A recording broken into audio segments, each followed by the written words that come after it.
Hello வணக்கம். நாம் ஒரு வீட்டுக்கு எங்கேயானு போகிறோன்னு வச்சுக்கோங்க. அவங்க ஒரே குப்பையாக ஒரே டஸ்ட்டாக இருந்ததுன்னா நாம் கால்லேருந்து ஷூவை கழட்டுறது கூட கொஞ்சம் தயங்குவோம். அந்த டஸ்ட்டு நம்ம காலில் ஒட்டிக்கணும்.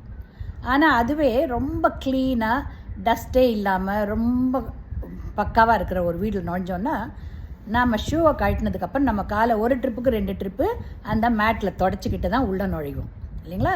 அதே மாதிரி தான் நம்ம வாழ்க்கையும். நாம் எப்போவுமே நம்மளுடைய உள்ளத்தில் நம்ம உயர்ந்தவங்களாக நம்ம தேர்த்திக்கிட்டு நம்ம பாசிட்டிவாக நினச்சிக்கிட்டு இருக்கணும். எப்போ பார்த்தாலும் என்னால் ஒன்றுமே முடியாது, நான் சரியான முட்டாள், நான் எது எடுத்தாலும் காரியம் சக்ஸஸ் ஆகாதுன்னு உங்களை நீங்களே தாழ்த்திக்கிட்டே இருந்தீங்கன்னாக்க மற்றவங்க உங்களை தாழ்த்தி தான் எடை போடுவாங்க. மற்றவங்க உங்களை உயர்வாக நினைக்கணும் அப்படின்னாக்கா நீங்கள் உங்களை உயர்த்திக்கவும் பார்க்கணும், உயர்வாகவும் எண்ணணும். ரைட்டா? அப்போ தான் மற்றவங்களும் உங்களை மதிப்பாங்க. ஸோ உங்களை நீங்களே மதிக்க கற்றுக்கோங்க, மற்றவங்க உங்களை மதிப்பாங்க.